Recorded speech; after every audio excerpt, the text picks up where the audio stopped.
Hi, it's Pastor Paul L. Anderson here at the Fountain of Raleigh Fellowship, where we believe God's blessings never stop flowing. It is Satisfaction Saturday. So satisfied that we're at the end of the week. It's the last day of the week, and I don't know about you, but I'm looking forward to Sunday morning. It's a time in which all of us get a chance to come together and share the good news of God. I hope you'll share it with us virtually at 7 o'clock a.m. and then in person at 9 o'clock at the Fountain of Raleigh, 9621 Six Forks Road, where we believe that we are exceedingly and abundantly blessed. Today, I invite you to look with me at Mark's Gospel, the 6th chapter, verses 30 through 34.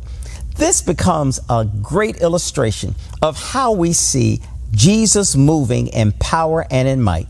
Now, in Mark's gospel, it begins to remind us that the apostles come to Jesus. They have been on this ministry tour. They have been all around. They have taught people. Jesus has done great miracles, and now they've come to rest a little while. Jesus says, let's go off to a quiet place. Hey, fellas, we have done some great ministry. We've touched some people's lives, and now it's time for us to get a little rest. You know, I must take a moment. This text reminds us of the importance of all of us getting a little bit of rest. You know, especially we see here, if Jesus and his disciples knew how to kick back, knew how to relax so they could rejuvenate ourselves, it says something to all of us. Too oftentimes, many of us, we work 7 days a week and we do it every week. This text begins to remind us of the power of getting away from things and getting away from people so that we can rejuvenate. If Jesus took time to get away from it all, that begins to remind you and me we need to do the same. So we must get away from it all. We must push back. And as they were resting, look at what happens. They look out and they see all the people that are coming.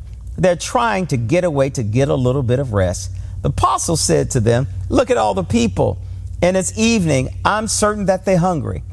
So they left the boat for a quiet place where they could be alone. But the people met them on the other side.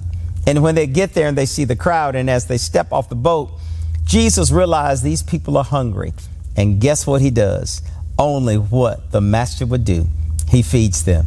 The text lets us see that he began to teach them, and as he taught them, even though he thought he was going to rest, and so were his disciples, he taught them, and so much so that they continue to follow. And as they followed him, he taught them. Now he said, I've given you spiritual food. I'm going to give you some natural food. He feeds 5,000. Everyone eats. Everyone is satisfied. He feeds 5,000 men, not counting the women and children. This text becomes so awesome that it reminds us that God feeds us spiritually and he feeds us naturally. All we have to do is to be willing to follow his voice, and wherever he leads, may we always go behind. It's always important for us to follow wherever Jesus is going, to follow wherever the Spirit leads us, because God the Father would never take us to a place that isn't a part of our destiny. Today, I hope you will find your destiny in Christ and know that God has great things in store for you. We'll look forward to seeing you tomorrow morning at our 7 o'clock virtual service and 9:30 at our in-person service at the Fountain of Raleigh. You are exceedingly and abundantly blessed. Take the Lord with you everywhere you go. To sow a seed to the Fountain of Raleigh Fellowship, visit our newly redesigned website, thefountainofraleigh.org, and select Sow a Seed from the homepage. Also, giving has been made easier with the new Fountain of Raleigh app, available now in the Apple App Store and Google Play Store. Download today, select Giving from the main menu, and then follow the directions to complete your giving through Subsplash. Thank you so very much for all of your gifts and donations that you've given to the Fountain of Raleigh Fellowship.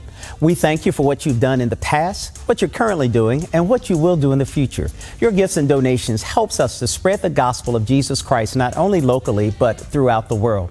Thank you again for your gifts, and may God continue to richly bless you. It is here at the Fountain that we believe that we are exceedingly and abundantly blessed, and may you receive those blessings that God has in store for you.